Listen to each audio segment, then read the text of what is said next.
My story begins back in college where I first crossed paths with Megan. Honestly, I never saw her as someone I'd end up with long term. She was quiet. So quiet. In fact, she seemed to fade into the background. It's insecure, shy, always keeping her head down. She was the kind of girl most guys overlooked. Truthfully, I didn't love her at first. My intentions were shallow. I was just chasing another notch on my belt. But something unexpected happened. Megan began to change. It started with little things. She joined the gym, started dressing differently, began visiting salons regularly. Before I knew it, she'd completely transformed herself. That once timid wallflower became this striking, confident woman. She turned heads everywhere she went. I'll admit it. I felt proud, like her transformation was somehow my accomplishment. My friends would joke that I'd locked her down early back when she was harmless. They'd whisper about the things I'd supposedly taught her, things you don't exactly see in polite society. But she wasn't just stunning. She was sweet and endlessly passionate. I realized pretty quickly that I had no desire to look elsewhere. She was everything I wanted. After we graduated, I proposed to her, and soon after we welcomed our daughter into the world. Married life felt effortless. Trusted each other completely. I never once doubted her loyalty. Megan dedicated every moment to our family. She'd spend her days nurturing our daughter, filling the house with laughter and warmth. And when our child was at daycare, she'd pour herself into household tasks. She was amazing at it. Honestly, while so many of our friends' marriages fell apart, we stayed solid. People would ask us how we made it work so well, but we had no grand advice. We simply loved each other and respected each other's space. Eventually, we bought a house and took on a mortgage. To help out financially, Megan found a job at a company that was almost entirely women. She'd often come home exhausted, venting about the backstabbing, gossip, and constant drama. I felt bad for her, so I encouraged her to take breaks. Sometimes I'd send her and our daughter on trips together, even if it left me feeling lonely for a few days. I figured she deserved it.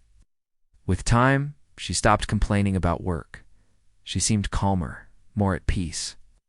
Her office started holding parties before holidays, and the tension among her coworkers seemed to ease. One December, just before New Year's, she told me there was going to be a work party. I didn't think twice about it. She deserved to relax and enjoy herself.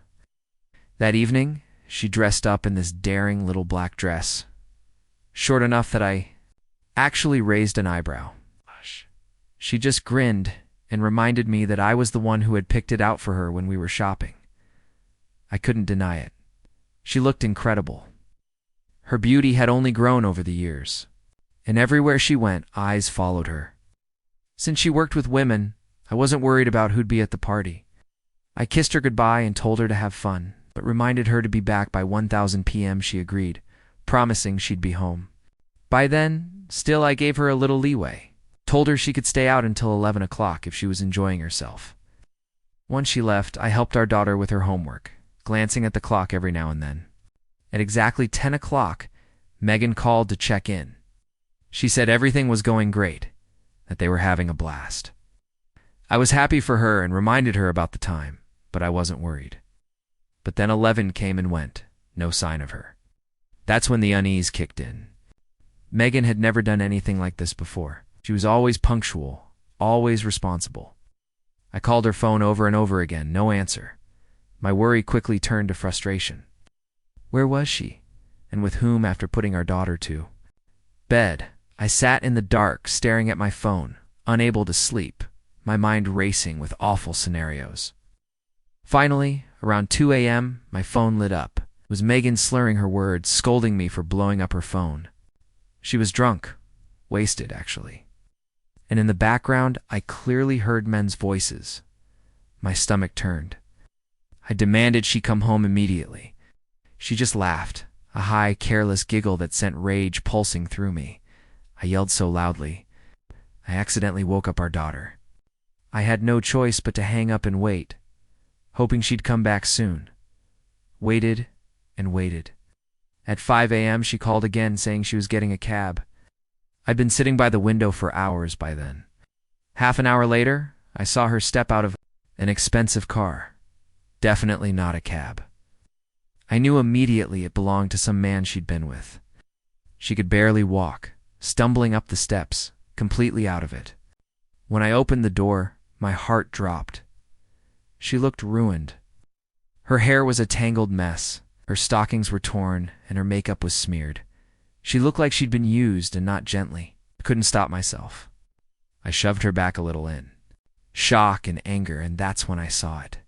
Hickey, bright, bold, right on her neck.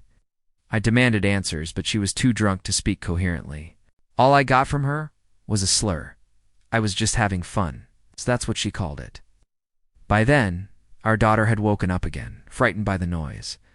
I wouldn't let her near Megan. I didn't want her seeing her mother like that. Megan didn't even notice our daughter standing nearby. She just stumbled toward the bathroom, locked herself inside, and passed out. She stayed asleep the entire next day while I sat alone, spiraling. I blamed myself at first. I was the one who'd encouraged her to enjoy herself. Desperate for clarity, I called my mother, my go-to for advice. She always loved Megan, always called her the perfect wife.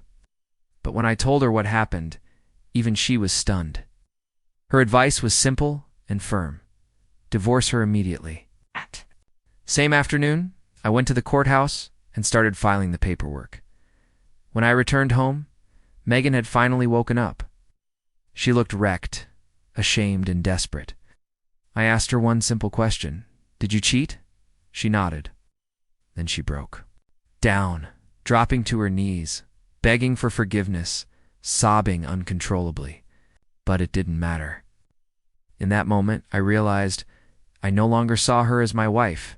She was just a stranger. She knew how I felt about cheating. She crossed that line anyway. I felt nothing but disgust. I wouldn't listen to her excuses. Shock of all came later. Our daughter, just 10 years old, told me she wanted to live with me after the divorce. She'd seen enough and made up her mind. I was relieved. I didn't want her growing up around Megan after what had happened. Soon after, I packed up and moved to another city with my daughter. We settled into a new home. She adapted fast, made friends easily, and honestly, she didn't seem to miss the old town at all. As for Megan, from what little I hear, she's still drifting from man to man, chasing her next adventure like nothing ever happened. That was the path she chose. And me, I've moved on. I'm focused on raising my daughter and building a new life. Thanks for listening to my story. If it resonated with you, feel free to share it. Take care of yourself and your